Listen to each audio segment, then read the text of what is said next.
Hello and welcome to episode 23 of Calder's Calling, the Calder Times flagship podcast and your premier destination for everything surrounding the American Hockey League. My name is Corey Swartz, and I am joined today by Deana Weinheimer and as well as Andrew Rinaldi later on in the show as our special guest. We are J-less today, unfortunately. He was in a situation where he does not have the best connection, so he is on the bench here, or a healthy scratch, I should say, today, but we hope to have him back here really soon. But before we kick things off, if you haven't subscribed to us already in your favorite social media or podcast platform, as well as on YouTube, do so now. If you're currently watching on YouTube, feel free to like, share, and subscribe, and you'll get every episode straight into your feed. And I'd also like to thank our show sponsor, Document Doctors. While not on the ice, they can help you and your business optimize and increase your revenue and profits to a bigger slice.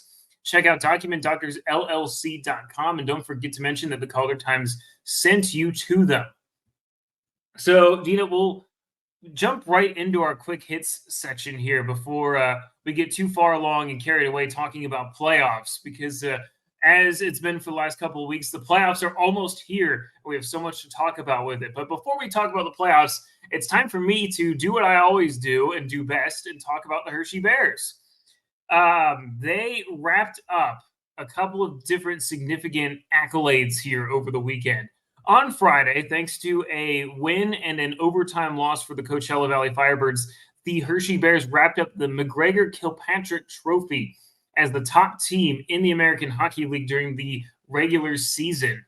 That award has only been to Hershey a couple of times recently. The most recent time was during the pandemic-shortened 2020-2021 season, but even further, pushing that season aside, it dates all the way back to the 2009-10 season for the Bears. So despite all their success, it's not a common award here in Hershey.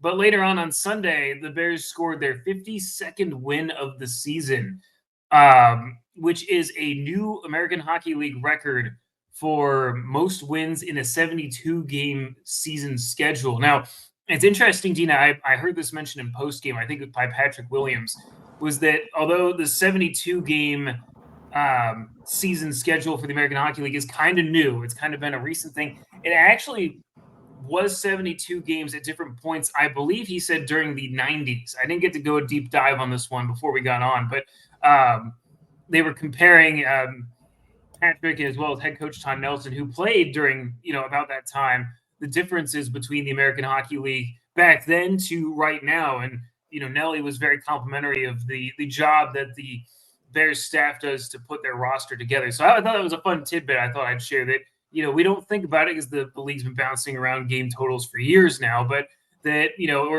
there's some interesting parallels to describe there too. I'm just going to file all of that under things that did not actually shock me. I knew was going to happen from month one. I mean, this Hershey Bears team, just, wow. They've been on something else all season long, just putting on a master class. But speaking of master classes, we're going to look at goaltending somewhere else in the Atlantic Division. And this is going to go to Hartford Wolf Pack goaltender Louis Domingue, who scored a goalie goal over the weekend in the team's win on Friday. His goal actually helping the Wolf Pack not only solidify the win, at that point it was 4-3 over the Springfield Thunderbirds, but it helped clinch a playoff spot. And I've got this teed up. Do you want to take a quick look at it? Well, since I've never seen a goalie goal myself before because the Bears don't have one, I would love to see what a goalie goal looks like. Oh, well, watch this one. It's pretty good.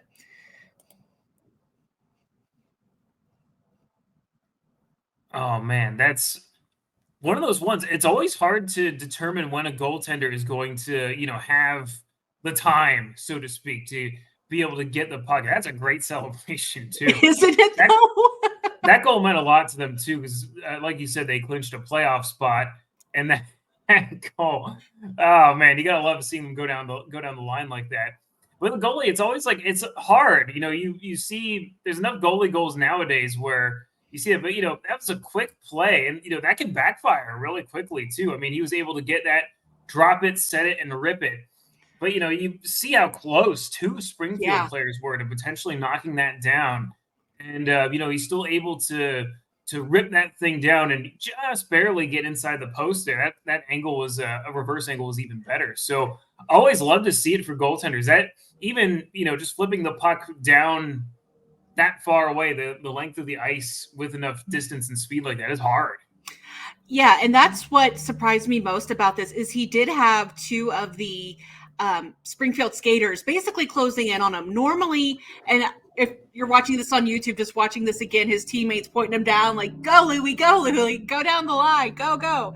It's awesome. But to have the players barrel in on that, normally whenever you see a goalie goal, his team's defense kind of has the players back a little bit more, but it was such a quick setup. Like he knew he was going to try it. There was no questions asked.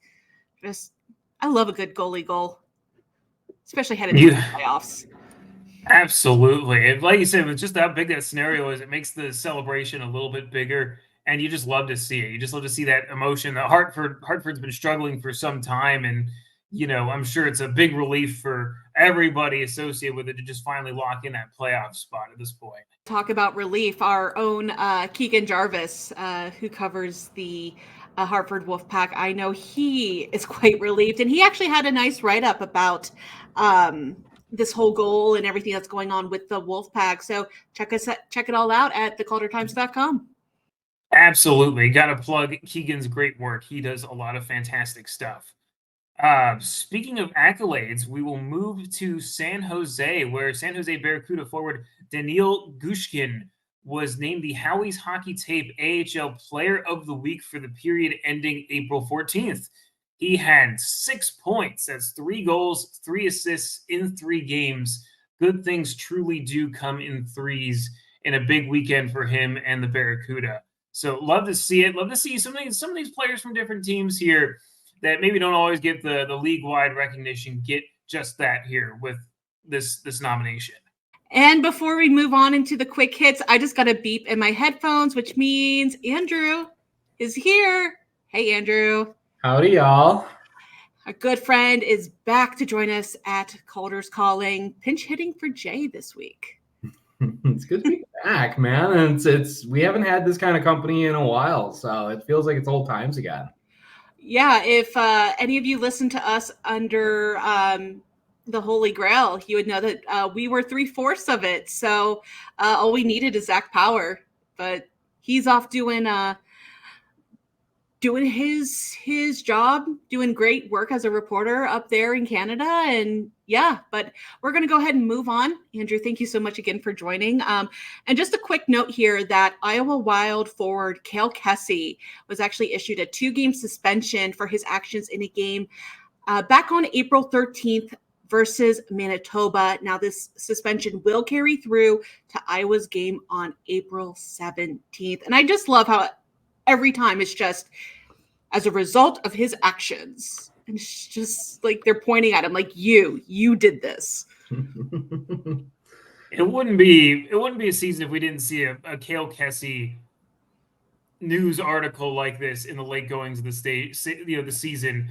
That suspension, I believe, took place during a game in which the Iowa Wild were absolutely battling for their playoff lives here. So if Cale's in the lineup, he's going to make an imprint on the game no matter what it takes. I have seen him over enough years in Hershey to know that will always be the case, and I respect him for it. So he has a tough job. It's a league that's very strict now. He's a very old school player, old school kind of style. He finds his way to the penalty minutes and unfortunately supplemental discipline quite often. But he was recognized as the Iowa Wild's, I believe, AHL Man of the Year. So he's a good guy. But moving back over to my neck of the woods, there was a very nice moment in Springfield as a new Thunderbirds player scored his first AHL goal. And I believe, Deana, you may have a clip for this one possibly, but I do. His name is Ryan Smith. Now, if you're a Springfield Thunderbirds fan, you're already smiling at this, but Ryan Smith's first AHL goal was called by the voice of the Thunderbirds, Ryan Smith. So you got to love it. You can't be in two places at one time, right? But they have photographic evidence they posted on Twitter earlier of the two Ryan Smiths side by side. So we can, in fact, confirm that it is not the same person calling his own goal. It's Ryan Smithception. But yeah, let's take a quick listen and check out his first goal. Right wing. Washbrook across the ice, Holzer into the play, shoots it, save, rebound. This time they score.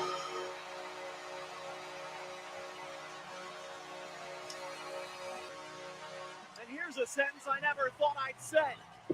Ryan Smith has scored his first American Hockey League goal. You just had to wait for that payoff at the very end. Just here's a sentence I never thought I'd say. Ryan Smith has scored his first American Hockey League goal. But yeah, nice crash to the net. I got to ask a genuine question. Do you think he was trying to pass to Smith, or do you think he was trying to hit the D-man and Smith kind of swooped in and was like, I'll be having that. And then he was just so amped up to get his first on the board. He couldn't wait. He had to steal that pass. It really looked like the defender was like, all right, I'm going to hammer this one-timer, and it's gone. It does. It does. I mean, let's just go back, and we're going to slow this down because I think Andrew is 100% right here. Okay, so we'll go back. And, okay, so you can see it wind up. And then, who is that, number 55? He's ready for it. Here comes 32. That's Ryan Smith, and he just intercepts it. And all of a sudden, the defenseman's stick is all the way down. He's like, oh, okay, never mind. Take it, Mr. AT or PTO. You've got it. And then, boom, there it is. It's one of those ones where you're so close in. I feel, from having that happen to me enough times where you're in the vicinity for it, you're like, you gotta figure, well, I gotta catch that puck and I gotta do something with it. Otherwise, you risk the defenseman maybe double clutching when he sees you kind of come into the frame there, and maybe both players miss it then, and it goes the other way. Everyone's trying to be too unselfish, possibly. Yeah. Well, we're going to move on from the Atlantic Division, and we're going to skip the North and go off to the Central, where Andrew is very familiar with this player, but we're going to talk for a second about Rockford Ice Hogs netminder Jackson Stauber, who has won his 13th game in a row on Sunday. Now, this is a streak that dates back to mid-February, where Stauber posted a shutout and scored a goal, all in the same game back on February 16th. I was supposed to say, that's a lot of goalie goals. I was actually looking up those stats for him, and you can kind of see on the AHL site, you see the stats column where it's I was looking for shutouts initially. I looked at the column, I'm like, what's the one next to it? It just said goals, and I was like, this guy's got a goal too. I'm like, I don't get to watch enough in the Central Division. This is a fun division, seemingly. So that was pretty cool, and it's an interesting streak. Is even looking at him, like, why haven't they played this guy more? Everything he touches turns to gold, it seems like. So, Rockford, if you're listening, get this guy in the net a little bit more often, man. I mean, especially with the playoffs coming, and I believe they're, pretty well entrenched in that race here. So, that should be a fun postseason to watch.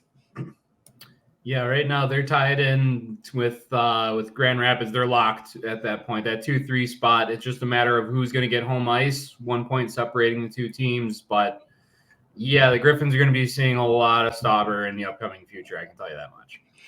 So here's a fact for you, since you brought up the stats. 4 goalie goals this year in the American Hockey League. Alex Nedeljkovic, who couldn't forget that one. Strauss-Mann, Louis Domingue, and Jackson Stauber. I could forget that first one. Oh, you did? Against Wilkes-Barre? Oh, come on. I try not to think about Wilkes-Barre. Okay. Okay. But yeah, another fun fact, 2 of those goalies are rookies. So Mann and Stauber. So there's some trivia to take in your back pocket. And very impressive.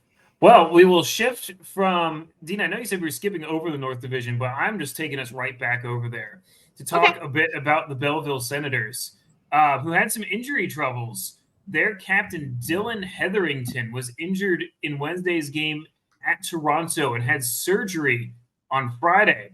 according to friend of the show and Senators play-by-play announcer David Foote, he is, and I quote, out until further notice. So we are wishing him a speedy recovery as for the Belleville Senators, who now I've got to pull up my stat sheet because I'm an old man who forgets now.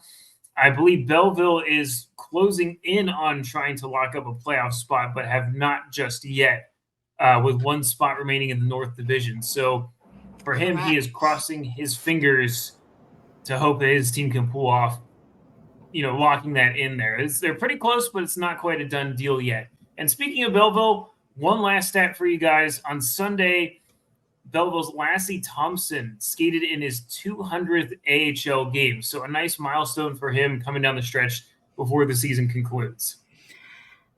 And to wrap up our quick hit segment, we're going to take our focus back out to the Central. We're having a little fight here between the Central and the North, but some teams are starting to announce their end of season awards, and Manitoba has done just that. So they have released some of their team awards. The Flow Form Countertops MVP goes to Kristen Reichel. The Best Defenseman, Kyle Capobianco. Rookie of the Year actually is split this year, and for good reason, between Brad Lambert and Nikita Chibrikov. The EPRA Julian Klimke Community Service Award goes to Jimmy Olegny, and the Fan Favorite Award to Brad Lambert. They have two more awards, the UKG Leading Scorer and the 3 Stars. Those awards will follow at the end of the regular season. So congratulations to all those players. Absolutely. All right, we'll pivot over to our 3 stars of the week. And given Jay's absence here, we'll have Andrew pick our 3rd star here. So I'll tee us up here though real quick. I have an interesting one for you guys here. If you want to get the full scoop on this one, it's going to be it's on the website here under the Hershey's latest recap for their 52nd win on Sunday. But I'm giving it to Dmitry Osipov for this one. Osipov was not actually supposed to play in Sunday's game. He's kind of been one of the perpetual extras for the Bears. He's played both forward and defense for the Bears this season. But with Dylan McElrath getting recalled to Washington, Osipov's kind of been like a great, almost like a double in a movie for Dylan McElrath. They play a very similar style of play. They're similar sized guys. And Osipov had a heck of a game over on Sunday. He helped change the momentum in a tied game with a fight. But his real best bit of work here was in the 3rd period. So the Bears were shorthanded at this time. There you see a great bit of space there. Osipov lays out to block that shot, and it skips right to Riley Sutter, kind of in the corner. He springs Jimmy Huntington on a shorthanded breakaway the other way. Huntington scores, and what I would probably call one of Zach Fish's best calls of the season personally. Jimmy Huntington scores shorthanded on that breakaway. That stood up as the game-winning goal here. So just see how much space he has there. And it's a get down, Mr. President kind of moment for Osipov, laying out there, really taking a hard shot. Hockey's a game of inches. There's a couple of instances of that in this game. Couldn't plan a better bounce off the block shot right to Riley Sutter to spring Jimmy Huntington, who kind of was responsible for that much space being there. He fell down towards the bench preceding that play. So Osipov was the 1st star of the Bears game, and he is my star of this week's action. And he also got the Bear head as the team's MVP. So he is collecting all of the awards right now. That bear head, I don't know how to feel about it. It's a creepy little thing, but it fits pretty well. So this will be an off-season segment, but going through and deciding which end of game awards, which ones are the creepiest, which ones are the best, because I have some feelings about the Cleveland Monsters dog mask. And it's not cute like this one back here.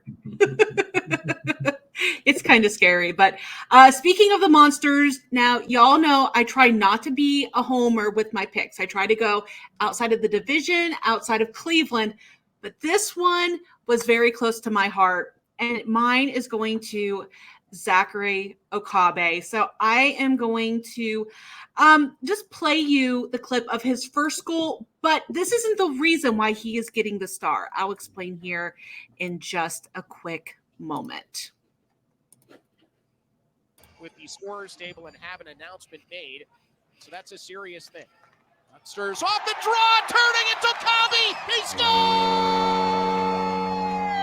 But look at that turn. Okabe's got his first professional goal, and with it, a tie game as Cleveland squares it up. First of all, that goal was ridiculous. I mean, he gets it on his stick, and it does not really a spinorama, but a nice little pirouette, and just gets it right off of his stick into the goal. But, okay, so first of all, Zachary Okabe, ATO player, signed mid-ish March, I believe. So on the 11th, the same day that that goal was scored, he scored a second goal. That one was the game-winning goal over the Laval Rocket to clinch Cleveland's playoff berth, the first one since 2019, and only, I believe, the fourth in franchise history.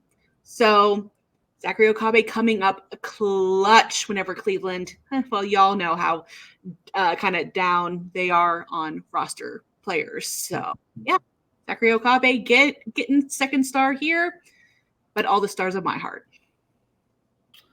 I guess I'll do cleanup duty with the third star of the week here. And, you know, I, like you, Deana, I like to normally go kind of offbeat, so not everyone's hearing, you know, Griffins in Chicago, but I have to highlight Tyler Spezia here for a minute. Back on March 29th, he takes a cross-check from behind, awkwardly falls into his own teammate. It was a really scary scene out there in Chicago. Spezia had to be taken off the ice on a stretcher. It didn't look like he was conscious coming off. And I mean, you could just tell the emotions were really, you know, just thrown into a blender there for the Griffins. And they struggled as a result of their guy going down in such a terrible manner. Luckily, Spezia avoided a serious injury. He missed a couple games, but this weekend he was right back out there. And what does he do? Maybe his, you know, one of the first few shifts of the game, Jonathan Berggren's out there getting cross-checked like crazy by Wyatt Kaiser, the Rockford IceHawks.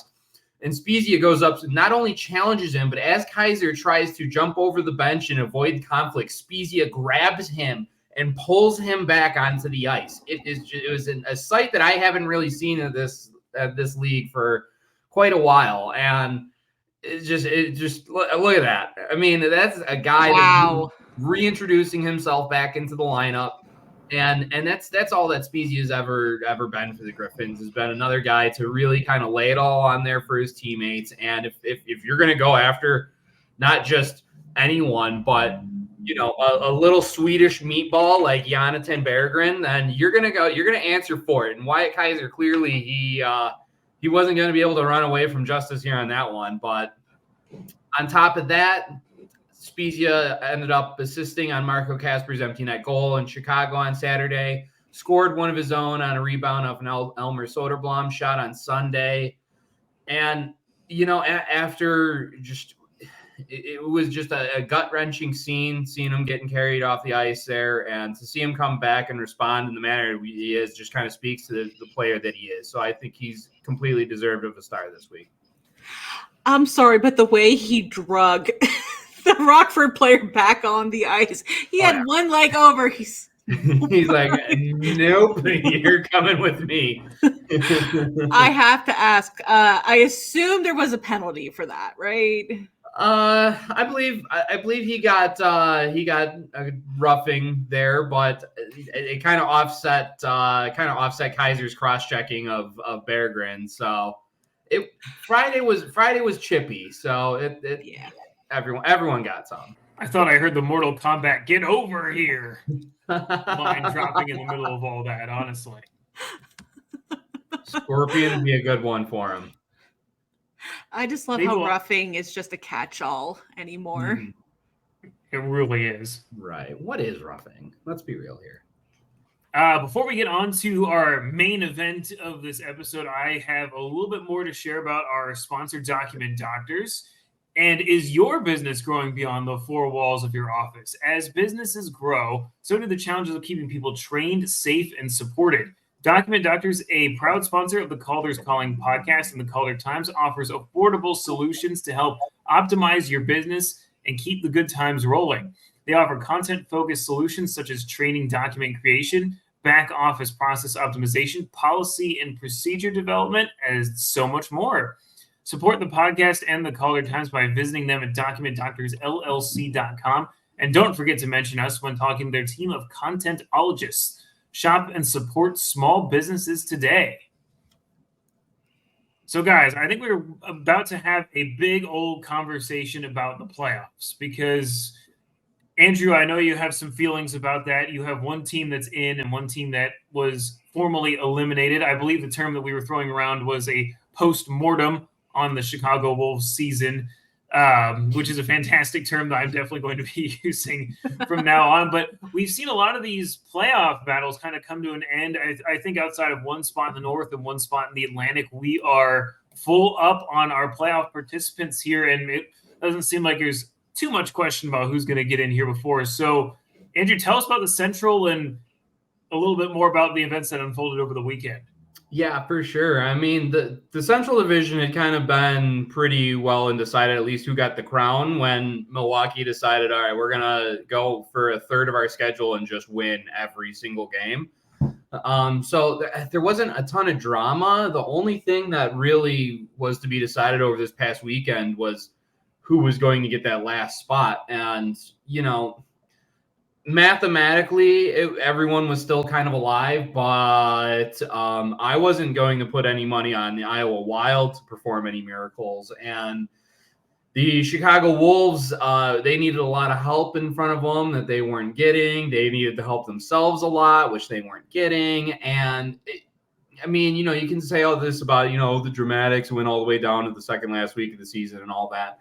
Manitoba's under 500, so let's not try and fool anyone as in like this was like a really rough and tumble kind of you know, who's going to battle it out for it. It's like, okay, who wants it less? And it kind of ended up coming out that way. For, you know, and I mean, credit to the Moose, they certainly towards the end of the season seemed the one team that mostly had their stuff together and piled up a couple of, I think they went on a 5-game winning streak at one point. And by that point, it had pretty much kind of clinched itself out. And now here we go. We have Chicago, Grand Rapids and Rockford are kind of locked in that 2 and 3 spot. I would say I'm really surprised to see what happened with Texas. I know Logan Stankoven got called up and he was just, you know, burning through all kinds of nets and defenses when he was down there with the Stars, but you still have Maverick Bork. You still have a really good goaltending tandem with Remy Poirier and Matt Murray, the other Matt Murray. And to see them kind of fall from grace, they were there at that number 2 spot for a while until Grand Rapids decided to get their stuff together and is like, yeah, we'll be taking that. And then they dropped all the way down to 4. So now they're going to be fighting for the opportunity to play Milwaukee against Manitoba. There's been a lot of hot and cold in the Central. You know, Grand Rapids was really hot. They've kind of cooled off. Granted, they've had a lot of call-ups up to Detroit.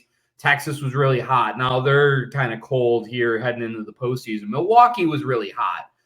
The hot team right now, the really hot ticket is the Rockford Ice Hogs. They've really been impressive. And I mean, we've already talked about Jackson Stauber and what he can do, but you know, up front with Cole Gutman, unfortunately, he kind of had his hand broken by Taro Rossi there, so he might be a little delayed getting into the playoffs. They might be getting Lucas Reichel coming in from Chicago, so it's even though it was kind of Milwaukee was kind of the top dog here, you really don't. It's all about ebbs and flows and hots and colds, and I don't know if it's just as easy as turning a switch on for the Admirals. There's going to be a dogfight in the Central, I believe.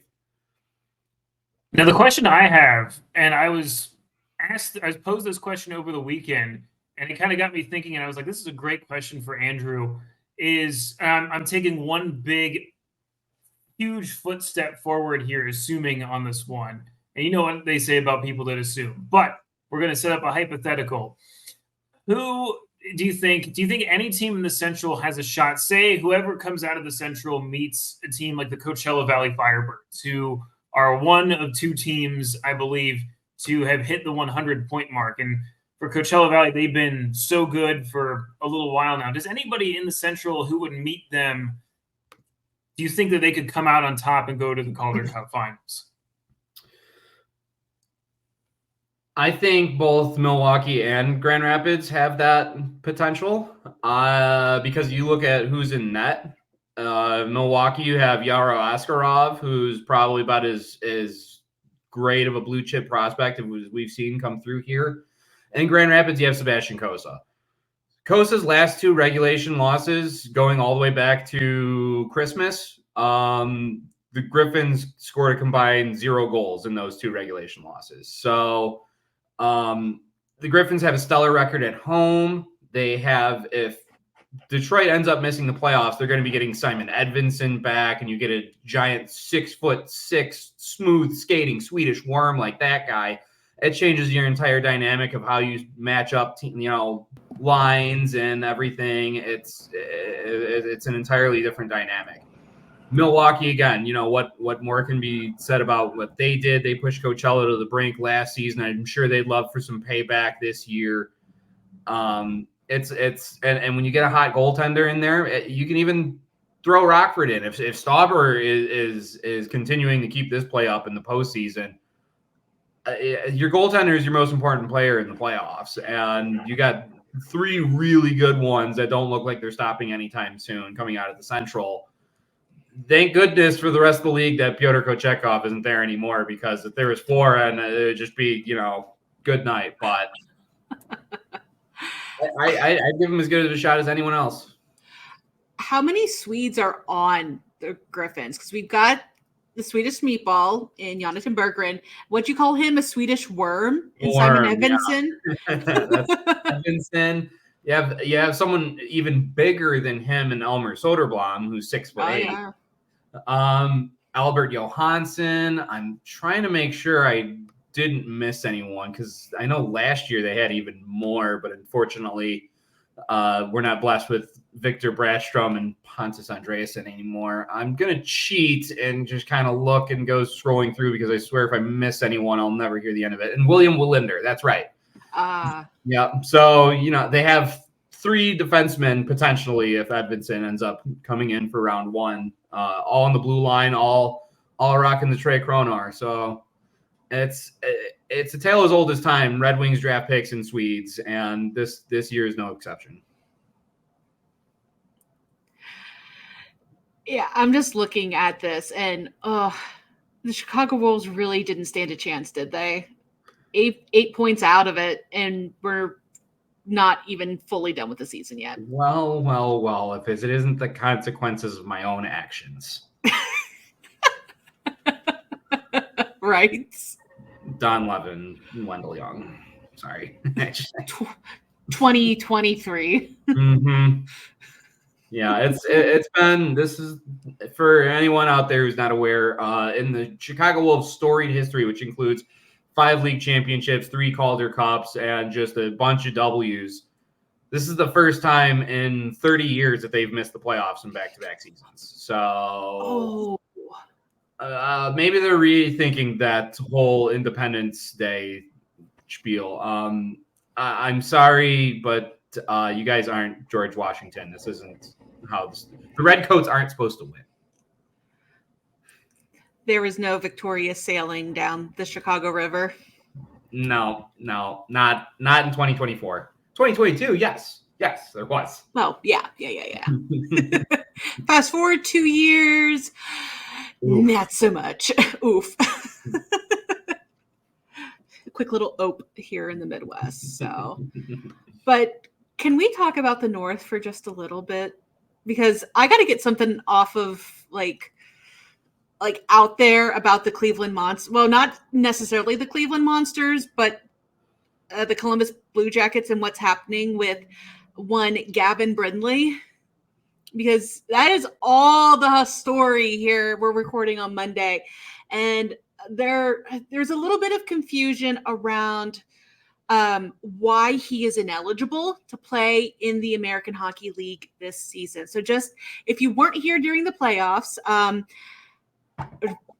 the playoffs, but the trade deadline, you can see where my brain is at. I'm looking forward, not behind. At the trade deadline, there is a rule that for any player that's on an NHL contract, they had to be put on, whether it was through a paper move or literally assigning, the player actually going down physically into the minor leagues, that had to be in by, help me guys, 3 p.m. that day? Yes. I believe 3 p.m. on the day of the NHL trade deadline. Otherwise, they were ineligible.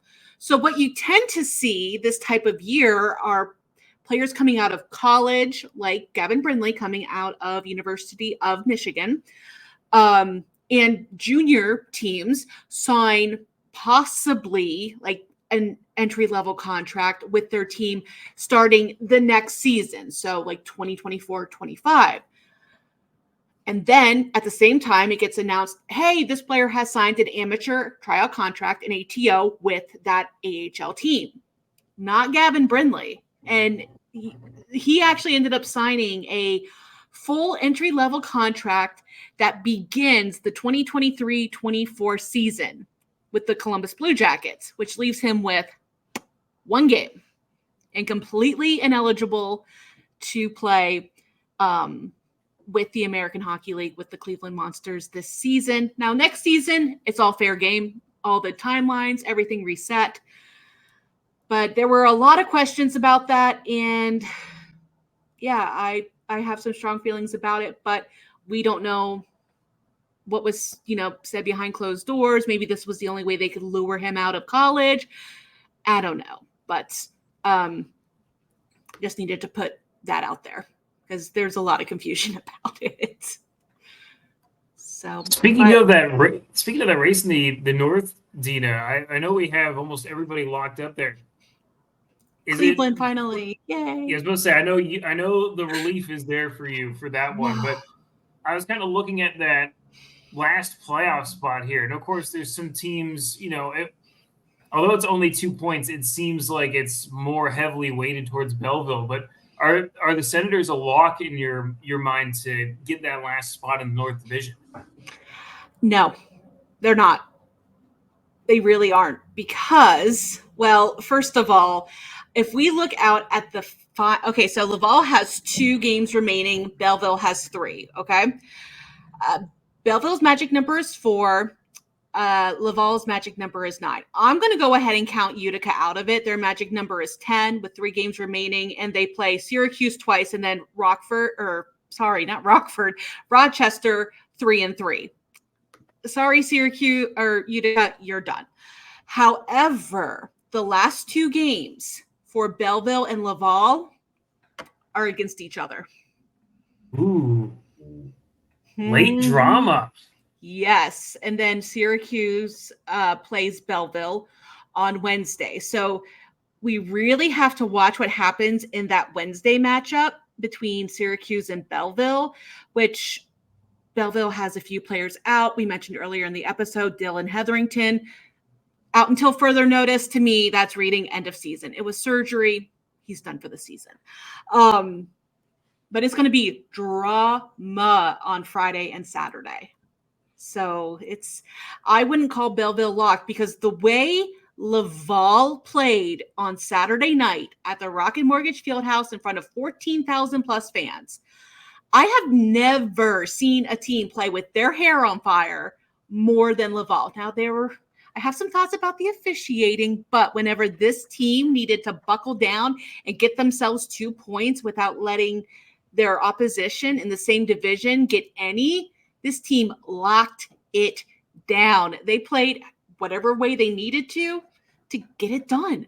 I mean, if you have AHL TV, go back and watch that because that was a game. They had Cleveland so much in their heads and so much on their heels that it was just mind-blowing to me. I'm sitting up there in press row just taking it all in. I mean, the fans were livid at these officials, but Laval was just kind of towing that line enough to where, okay, well, there was a penalty shot, but they never gave up an actual penalty the entire night. That wasn't like offset by Cleveland. It was fantastic to see. It really was. I hated that Cleveland lost, but yeah, with the way that Belleville played, if they play that way, or the way that if Laval plays the way that they did on Saturday against Belleville, it could easily switch at the last second. But it's going to come down. I mean, the entire seeding of the North Division is going to come down to these last 3 games. Everyone's so close. That's a fair point too, is that it's so close. I mean, like that team, obviously there's not enough games left for it to really mean anything, but Belleville's in 5th place with 76 points, and then you have the top team is the Syracuse Crunch with 84. It's only a difference of 8 points. I mean, I say only as if it's not, it's significant, but remarkably close. I mean, usually you see kind of a stronger gap between, and you can look at any other division between the top team and, second place. It's a significant gap. I mean, it's 10 points in the Central. It's, 13 in the Pacific, and even over in the Atlantic, it's only 20 points. It's just kind of this crazy, almost every team, seemingly the parity in the North is unmatched compared to basically any other division, which will make for a very fun play-in series, I think, where, in my opinion, I don't see a true favorite. It's not quite a layup as it may have been in some points in the past with teams that, if you make the argument that everybody that's there deserves to be there, it's definitely the North is the best example of that right now. I'm just excited to see, okay, so the Columbus Blue Jackets last game is Tuesday night. After that, they're going to be getting back. Now, some people are saying that Brendan Gaunce is injured. I haven't seen it published by any official or overly reputable sources, so that may or may not be happening. Now, Malcolm Subban and Trey Fix-Wolanski both got reassigned to the Monsters earlier on Monday, but they'll be getting back Jed Greaves as soon as Carson Meyer is healthy. Last I heard, he was week to week, so maybe early May if they go that far. I'd like to say when they go that far. They'll be getting him back. Mikhail Putia, they'll be getting, which Mikhail and Trey are magic together. So once those two come back, expect Trey's scoring to go back up. So this upcoming 3-3 on the road, Rochester Friday, Toronto back-to-back Saturday, Sunday, is going to be a huge litmus test. And at that point, I think I can start finally giving a little bit more confident guesses on who's going to come out of which series. And let's say for a second, you brought up an interesting kind of topic there that I know me and Andrew have both been kind of seeing happen, unfold in the NHL with the who wants it the least worst, I guess, with the final wild card spot there. Is Andrew's Detroit Red Wings are in it, the Washington Capitals are in it, the Philadelphia Flyers are still in it, and let's just throw in the Pittsburgh Penguins in there as well, as all teams that are still in it. But from an AHL perspective, I always say from a selfish Bears fans perspective, I almost want to see the Capitals miss the playoffs. And that sounds terrible because I'm being a bad affiliate, all that kind of stuff. But all these teams are really dealing with a massive amount of players. It's just that time of year where there's tons of reinforcements, young players. I know for the Capitals, it's about 5 or 6 guys that are up from Hershey that are all difference maker guys. And, not only would the Capitals making it kind of rob you of those players for the playoffs, but it's now just kind of this indefinite, who knows how long type of thing it could be. So, as we're kind of, we're recording this on a pretty big day. There's a couple of big games. Andrew, is there ever a sense where, you're secretly rooting against your NHL team at times? No, I mean, we're being good affiliates. No, I'm not even going to let you finish that. No, I want Simon Edmondson and Austin Czarnik to succeed as much as possible up there. I am always rooting for their best interests at heart, no matter where it is. Would having Austin Czarnik and Simon Edmondson back in and Zach Aston-Reese back in Grand Rapids help their odds against Rockford? Yes, of course it would. would it also be beneficial for them to see an entirely different level of intensity in the playoffs in the NHL? Yeah, absolutely. And I think that would overall, there could be very well a chance that I've seen my last game, Simon Evanson game in a Griffins jersey because he's up in Detroit, and oh look, Rockford knocks the Griffins out, so I never see him again. Okay, selfishly, yeah, that sucks for me, but it's fantastic for this young player in his career and where it got started here, and I want to see that trajectory grow and do great. Do I want to see him win a Calder Cup here? Yes, of course I do, but at the end of the day, that's just kind of the business side of this game, and I want to see Simon succeed anywhere he goes, whether that's Detroit, here, Sweden, as long as he's not playing against the Americans, and anywhere up and beyond. So yes, I will say I'm sorry, but you are kind of a bad fan for wishing your players to fail so they could come succeed here. Listen, I should rephrase by saying that I don't wish for them to fail, but if they just don't happen to make it, oh darn, like that's maybe where I'm at with it. I can meet you halfway and say like, okay, that's I'm like silver lining. Like I said, I may be more of a Philadelphia Flyers fan at the NHL level as just how I was raised. The Flyers and the Bears were affiliates. That's how my dad raised me, type of thing. So shout out to my dad if he's listening. But if with the Capitals, I think it's when it gets to be a point like Deana's experience with the Columbus Blue Jackets, where they have so many of your guys. And, I know, Andrew, we were talking about this before. You said the Bears have won 1 million games, you'll be fine, type of thing. So, I completely get that side of it. Like I said, I always will say I want my guys, now it's Dylan McElrath is the latest guy. There's a lot of guys up there from last year's team, Connor McMichael, Beck Mallenstein, the list goes on and on, basically. It's more of the Hershey Capitals than it is the old school way the Capitals approached it. But there are times where I say, man, I worry sometimes. You want to be, as an AHL fan, I always tell people it's fine to be selfish, but you also want to have that optimal lineup at times, and you can't help but salivate thinking of it sometimes. So I think it's an interesting situation because all three of us are able to relate to that kind of debate. And I say that maybe as somebody who's a Flyers fan whose Flyers are playing the Capitals tomorrow for potentially on Tuesday for a playoff spot, possibly. I don't think it's quite ruled out until I'm not sure if it can be ruled out. I'm not super great with the math on this one, but I just thought it was an interesting kind of yin to the yang type of thing where it's a little bit of it's an interesting debate to have as an AHL fan. But what's most exciting though is, especially, of course, I'm drawing from Cleveland and Columbus's experience, that these guys that have been called up for the better part of a month plus, they've been playing against NHL caliber players. They've been working with NHL coaches at NHL facilities, this higher level for a month plus. So now they can bring that experience down to the American Hockey League and make the players around them better. In the case of, say, like a Detroit, where they've been like really trying to grind it out, get into the playoffs. And if they don't, they've been playing some really meaningful games at a higher level. That's just, it's gotta, I mean, I would assume it would just kind of soak down. I mean, in post-press or post-game presser on Saturday, one of the reporters in Cleveland asked head coach Trent Vogelhuber, are you worried about these guys being tired, being up in the NHL and coming back down? And he laughed and he said, if they are, they're in the wrong business.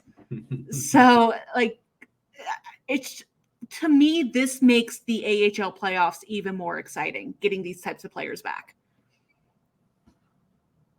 And it's definitely an interesting component to the AHL that I think is very unique too, is how will these guys, impact this roster? Like you said, guys that have been gone for a month or more type of thing. I mean, I think that all three of our beat teams that we're following that are set to play in the Calder Cup playoffs have experienced that at some point, whether it's right now or, it's been about a month type of thing that we kind of seen, number one, how does the AHL team adapt during that time?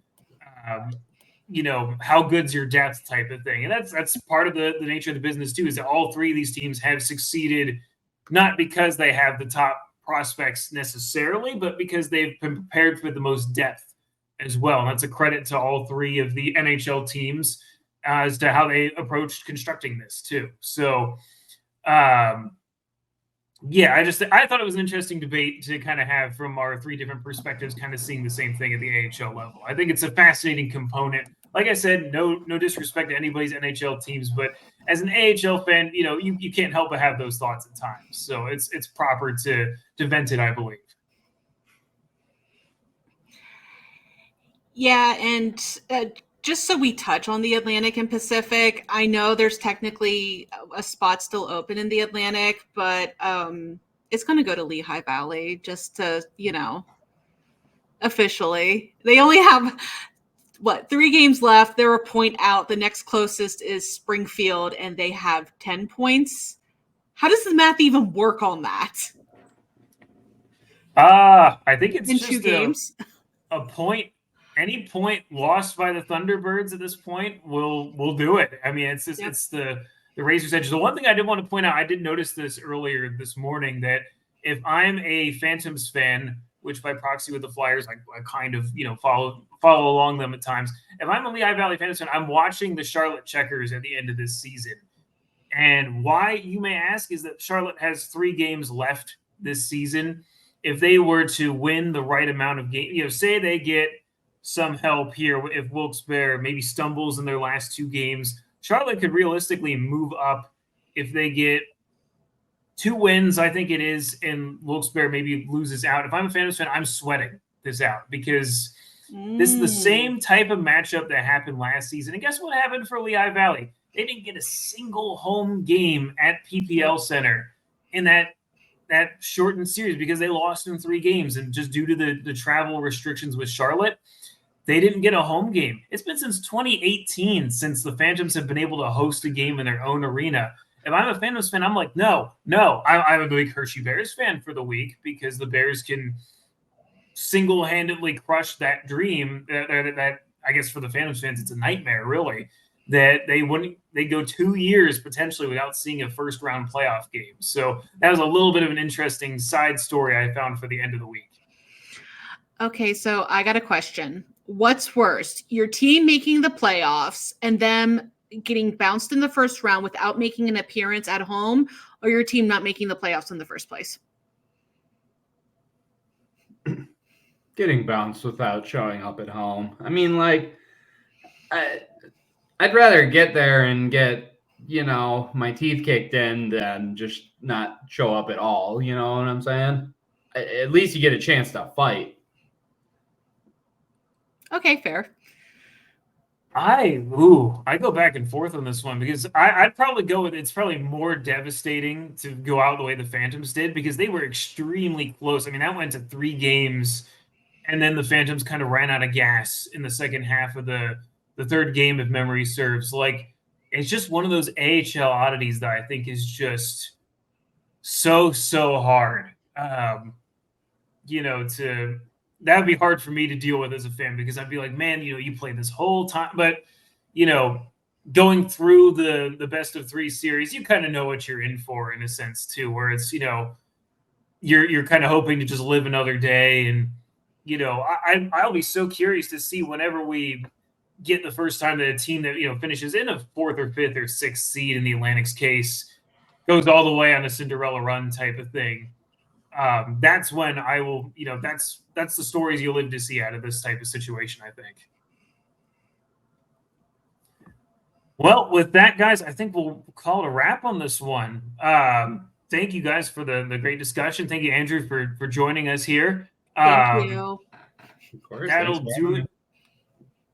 Yeah, that'll do it for this week's edition of the Calder's Calling. If you want to check out our written coverage of the AHL from all 3 of us on screen and then some, please check us out online at thecaldertimes.com. You can follow us on Twitter, Instagram, Facebook, and TikTok at The Calder Times. If you haven't already, hit subscribe on YouTube or your favorite podcast source and leave a like and a comment. And don't forget to tell all your friends where they can find the best AHL hockey chatter free of charge, no paywalls, and for their heart's desires. I've been Corey. Thank you to our sponsor, Document Doctors. Until next week, we hope your team wins.